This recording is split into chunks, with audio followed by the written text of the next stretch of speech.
Greetings all, FerrariMan601 here. Welcome back to Assetto Corsa, and for the first time, welcome to Race Sim Studios Formula 1986 V6.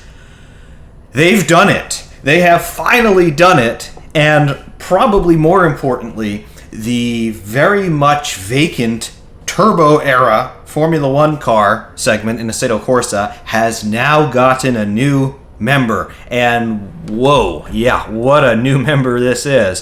From Race Sim Studio Formula 1986 V6, what is the car? It is obviously from the Race Sim Studio Classics line, as you can see via the RSS decals there on the engine cover.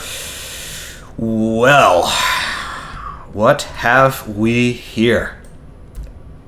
It is, well, probably the most exciting thing that I have seen in several decades of existence on planet Earth. Now, maybe that's not entirely true, but what it actually is, though, is extremely exciting and extremely detailed from what I can already tell, and, well, this is genuinely my first look at it, and I'm not entirely sure what to say other than, well, yep, it is based on, I can tell you this much, it is based on the 1986 Williams FW11, which was basically one of those all-conquering turbo V6 Formula 1 cars from the absolutely crazy turbo era. Don't call the modern era of Formula 1 a turbo era anything you do, because it is not. This was proper turbocharged glory in Formula 1. 1986 in particular, cars had well over 1,000 horsepower,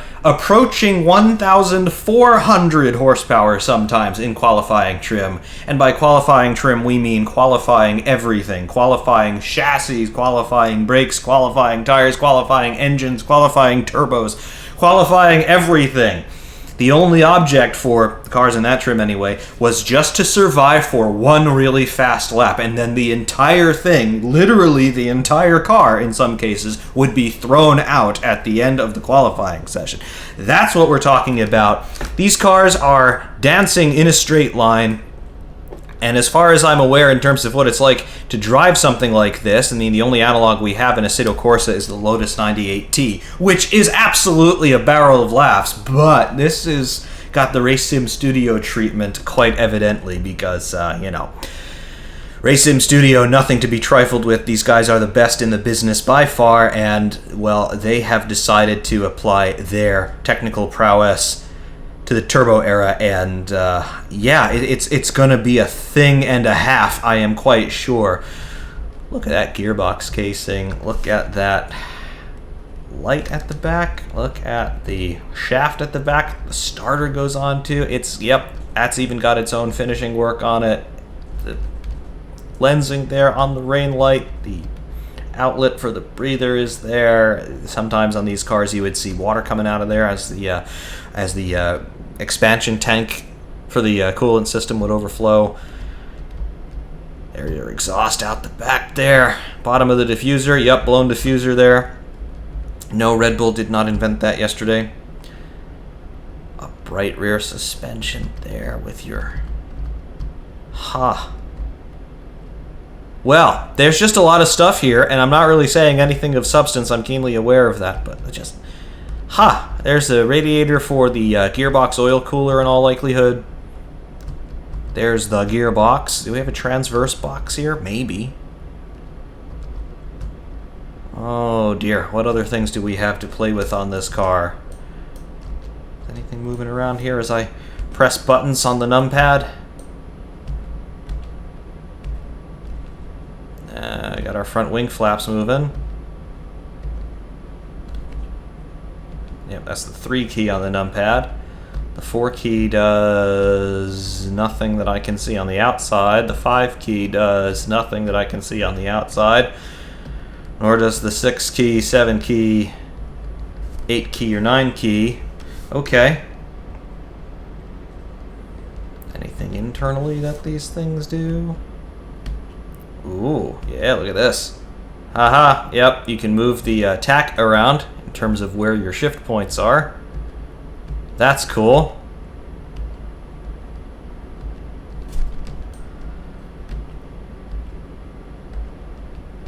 Well, yeah, there are things to learn for sure about this car, none of which I know at this point. We've got skins, got a Benetton lookalike, we've got a McLaren lookalike, a couple McLaren lookalikes. This one right here, this is the Portuguese Grand Prix skin, because for whatever reason, Portugal didn't like the Dayglow orange, so they had to run a Dayglow yellow instead. Williams lookalike, obviously the car's real-world archetype. Instead of a red 5, we have a red 21. So Benetton, Ferrari lookalike, obviously, number 47 there. Some idiot got his name on that 47 car. Zaxby's lookalike, and then that's what we've got at the moment. Oh, I am sure third-party skins are going to be aplenty for this one. But yeah, we're going to drive the 47, because they've been gracious enough to put my name on this. Oh yes. Oh yes indeed. There's the gear lever. What do we have going on in the cockpit here? First of all, there's the chassis plate. I'm all out of sorts here. There's the chassis plate. RSSC, London, UK.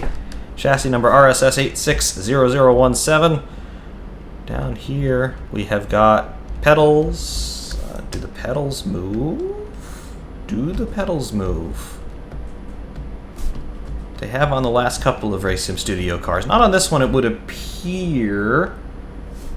Not a detractor in any way. Just documenting it for the moment. There's your steering wheel. The back of the steering wheel is finished, of course. It's wrapped in suede. Is this suede? Is this meant to be suede or leather? I think it's suede. One switch on the steering wheel, or two switches on a steering wheel, I beg your pardon. One is probably an engine kill and another is a radio. Carbon tub, obviously. We are in the carbon era in Formula 1 design by this point. Carbon seat as well.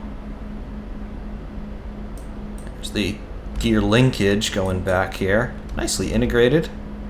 Seat belts and all of that stuff. No snorkel at the top here because the engine is going to be intaking most likely through the side pods. Yeah. Cool. Because obviously this is a twin turbo V6. 1.5 liter displacement would it be? Something. I need to check that actually. What would the displacement be on this engine? The real car, yep, 1.5 liters, got that. The real car would have had the Honda RA166E. Cool.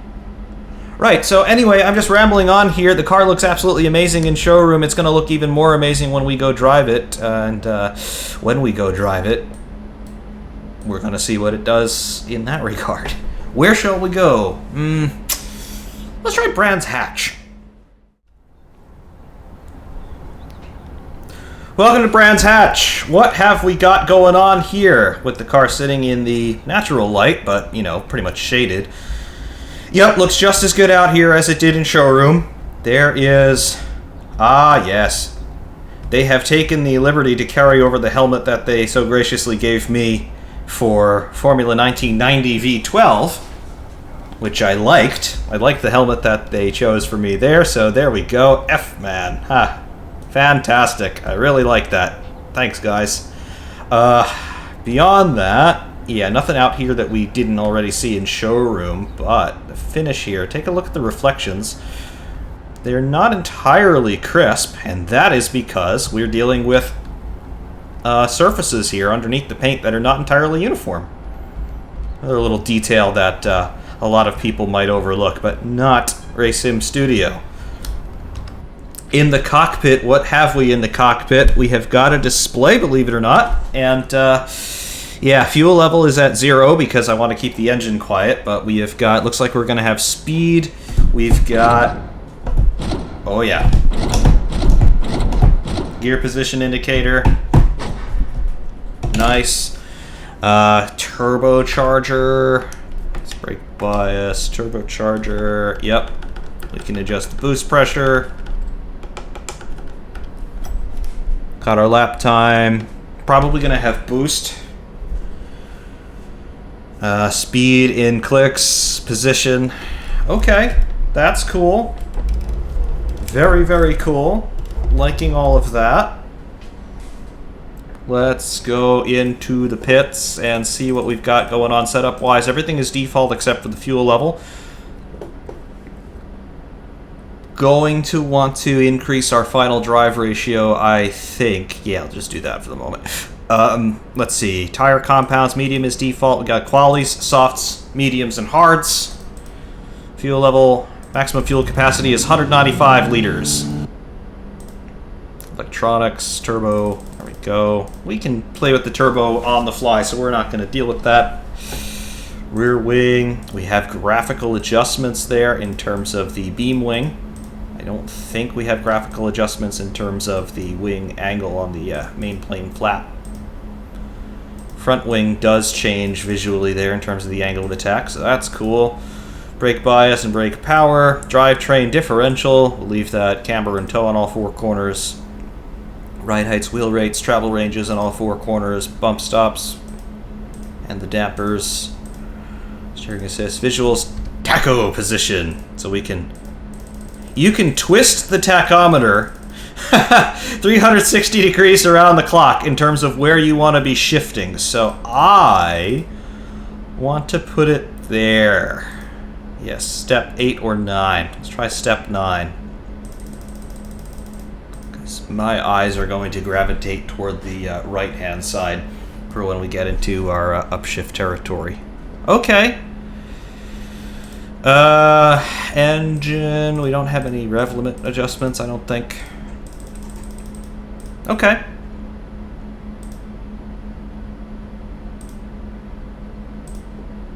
Alright, let's put some gas in the tank. Not a lot, 40 liters. Engine's running.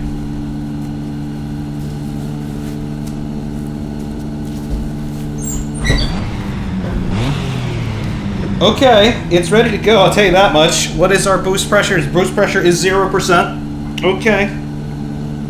We're not going to have a lot of power to start with, but that will change presently. Get the pedals up so you can see what my inputs are. And let's see how we get out of the pits without stalling it on no boost. Fine, no problem. Okay.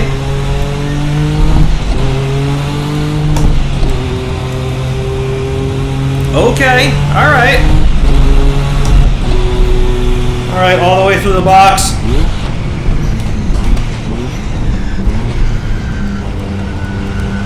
I do hear turbo whistle sounds. Of course, we're just dumping all of that pressure right now.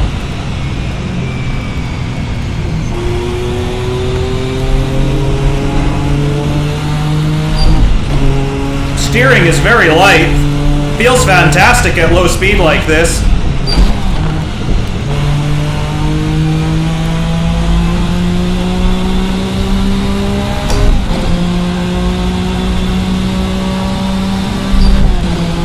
Alright. How are we on clutchless upshifts? Good, no problem.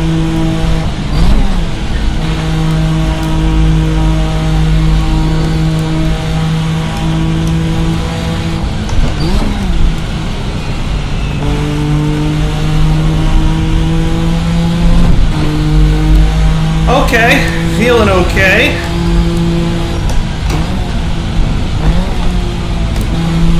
That very nice V6 sound. Pulling next to no revs, but already the engine sounds very nice. Ah, yep, some revs, still not much boost. That sounds fantastic. Let's give it 10%.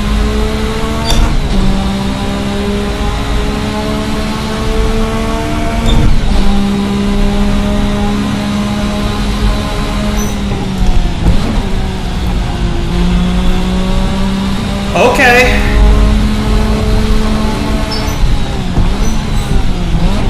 Still not even really in the power band, and even if we were, we're running at 10%, so not much to have yet. But already, there is a definite power band, that's for sure. Feels like it's going to be relatively high. And you'd expect that with a turbo engine like this. Definitely going to be peaky.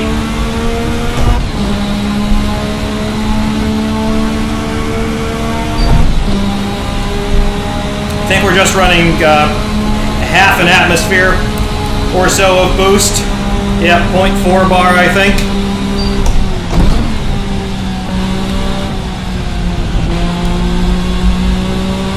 That engine, though, already sounding fantastic, and we're barely pushing it.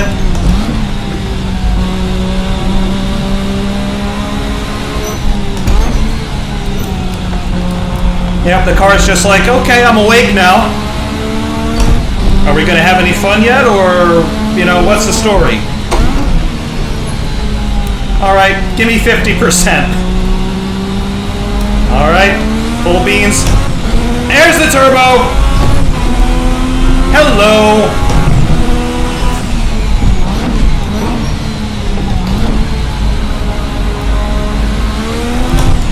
Alright, that's 2 bar.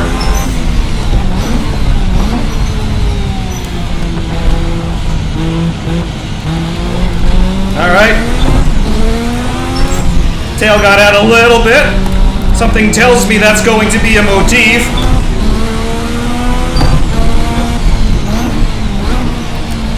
Oh yeah! Haha! We're gonna start to have some fun with this thing!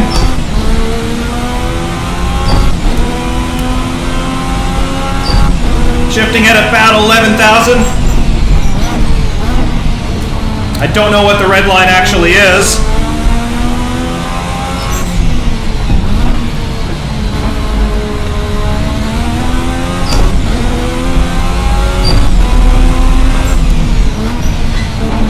Oh, it sounds amazing! A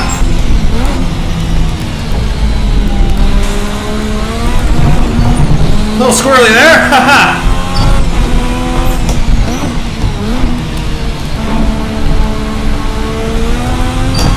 And again, this is half boost. 50%. 50%. Percentages go up to 100, my friends.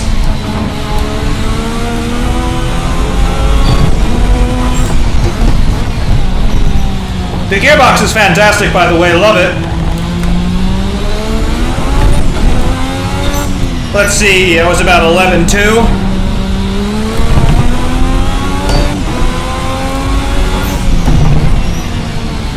Okay.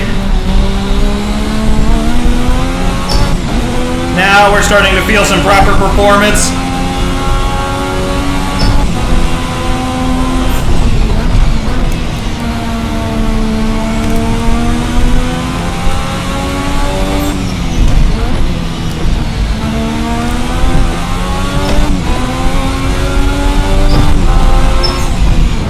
About 11.6 on attack that time. Again, I do not entirely know where the rev limiter is. Let's see if we can find it. That was over 12,000. We might not find it until we go all the way. 60% boost. There we go. There's about 12,000 RPM.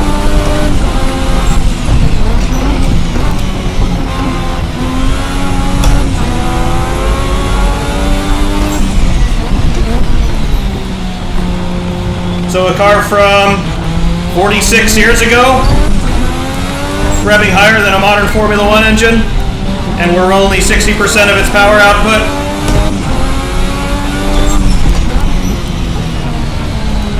Okay.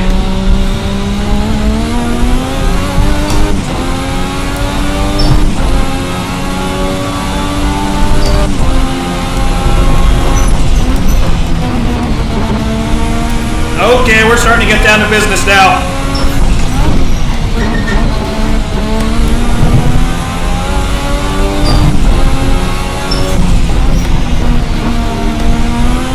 Ah!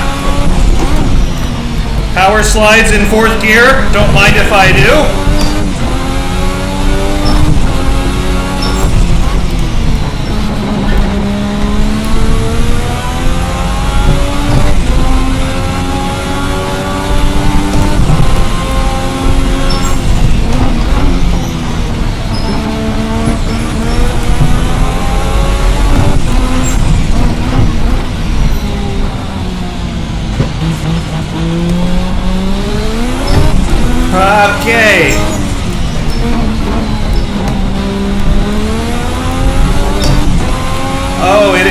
really peaky as I expected.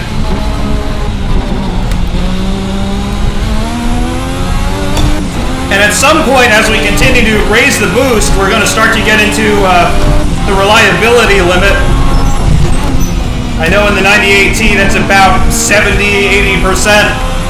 This thing we're running 60% and not getting any caution warning yet.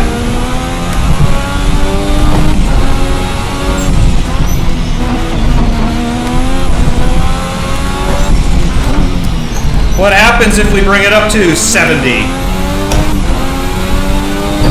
Well, first of all, you get even more power.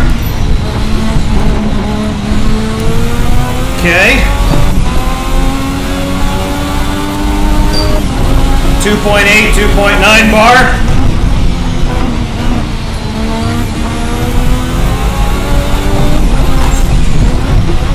Starting to get into some understeer there, the high-speed stuff. To be expected. So a little bit of water on the curbing in spots. We are in Britain after all.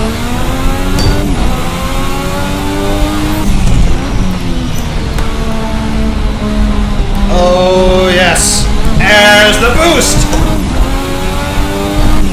Red line's around 12.2, I think. But still no reliability problems.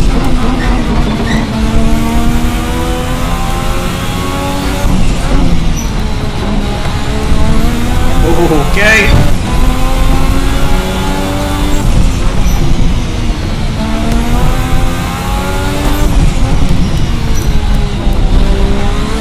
Okay.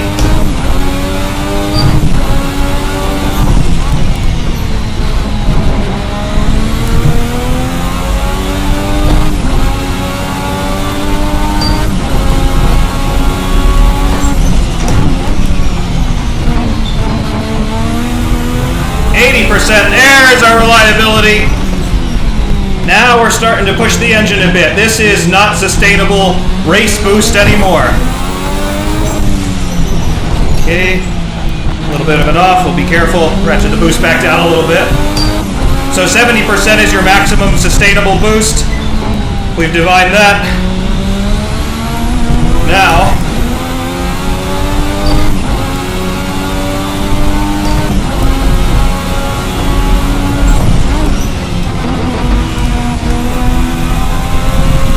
how does she fare when you ratchet it all the way up?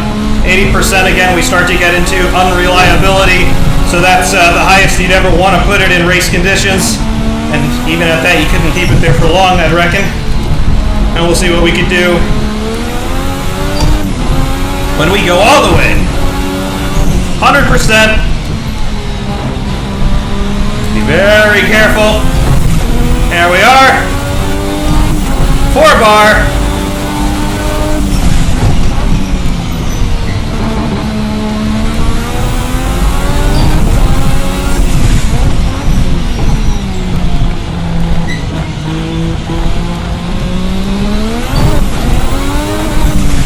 Okay, there's the rev limiter.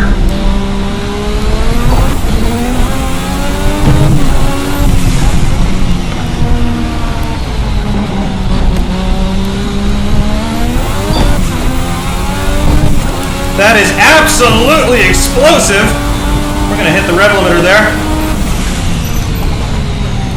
Holy crap.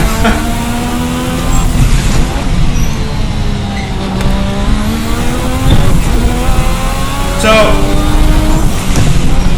I was right to extend the final drive ratio, but we need to extend more ratios, I think.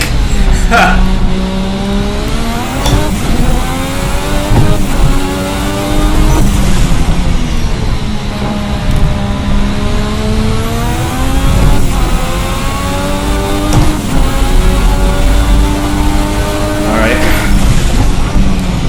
Let's get down to business here.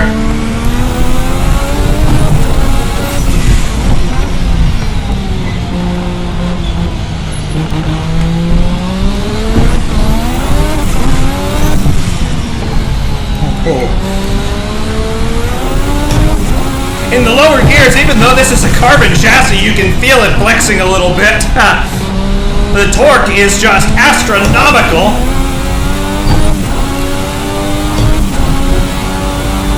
300 clicks, and you're still pulling so hard. Going all the way to the rev limiter here in this gearing. There is initial understeer that you will get. Makes sense. We don't have a ton of aero in this car.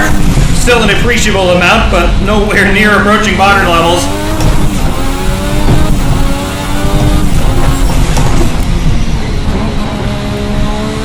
What a machine, though. Oh boy.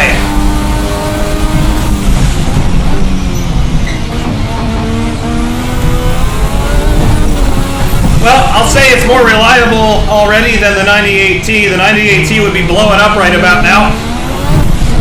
Not this thing, evidently.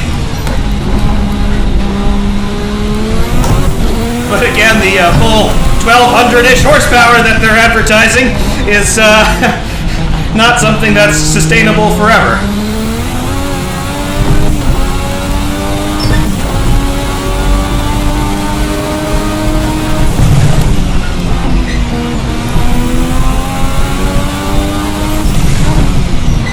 But there's so much going on with the sounds.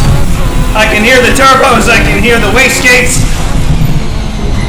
I can hear the gearbox a little bit. And of course that wonderful engine just barking away behind us. Sounds fantastic. Modern Formula 1 engines are also V6 turbos. Just putting that out there. They don't sound like this.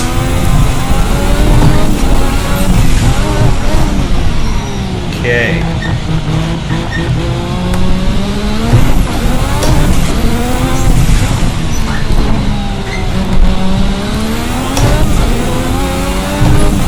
And this is default setup, mind you. When we actually get this set up in the way that I want, although I'm not entirely sure what I want to change at this point. Who knows what it might be able to do? But it is not, surprisingly, it is not overtly difficult to drive. I mean, yeah, it helps if you can catch it, but it's maybe more accessible than I initially was thinking. No, a novice is not going to have a nice time, but it may be attainable after, you know, a fair bit of practice, don't get me wrong. But it may not be just an all-out death march straight away. It is an exceptionally difficult car to drive, though. I will not sugarcoat it. You must be on top of it, quite obviously, because that can happen. Gives us a chance to test out the damage physics. Oh yeah, we're damaged. We are very damaged.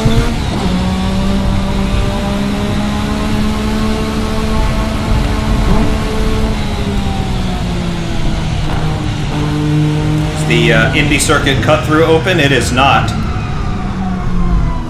Yeah. Well, gives a chance to take a look. Do we have any damage effects visually? No, we don't, apart from the front end being all screwed up. However, yeah. What do we have in terms of qualifying setup?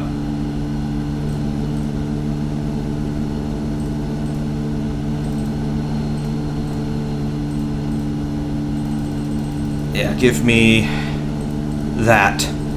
And give me qualifying tires. And just, yeah.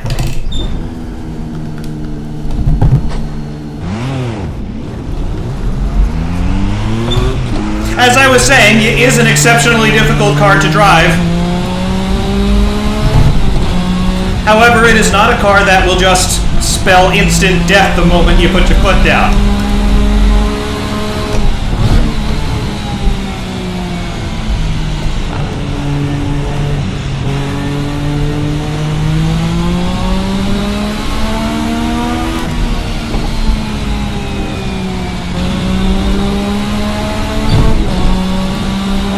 Warming the tires up on this one, and then, because we're on the quali tires, so they will not last long, I am sure.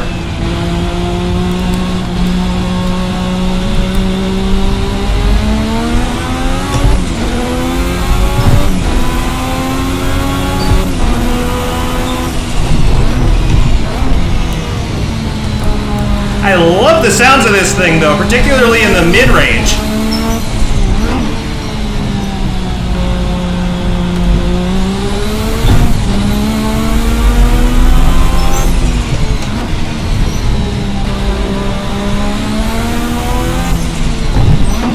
Honestly, just taking it up to about 9.5 sounds fantastic as it is.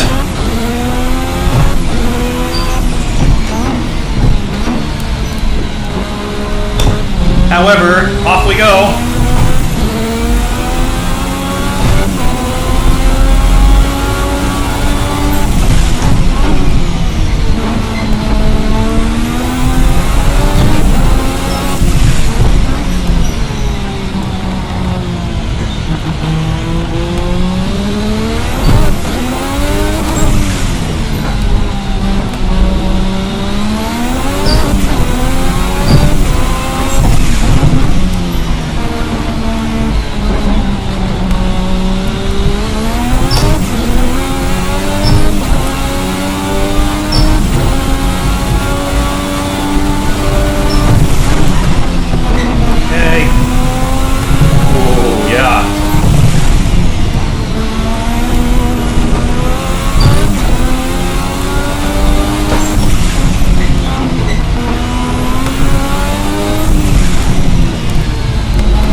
And change.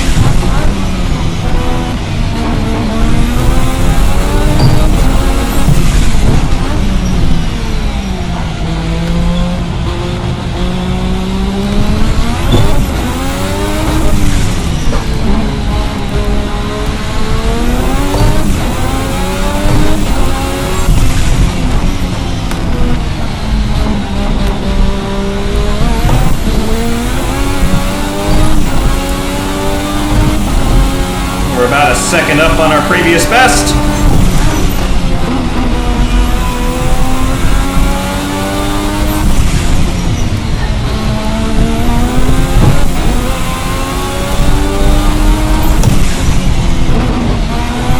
Okay, haha. Oh, yep, she wants to swap ends now. Yep, there we go. Yep, qualifying tires are good for 1 lap. 1 lap only.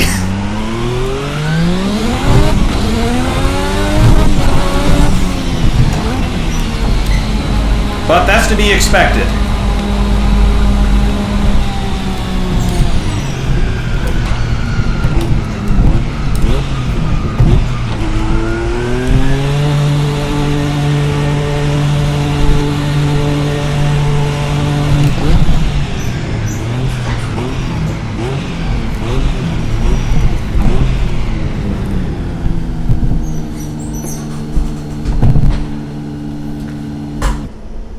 Huh. Well, got some idea of what this thing can do. What is our best lap? Yeah, best lap of 109.173. We've done 16 laps. Well, we're on lap 16. We did 15 laps that quickly? Okay, I mean, I know this is a short track, but yeah. That's pretty cool. Yeah, we obviously have some work to do in terms of getting used to this machine, but okay, that's where we are. What a car. What a car already, and I know next to nothing about it. Yeah, I guess hot laps are going to follow this.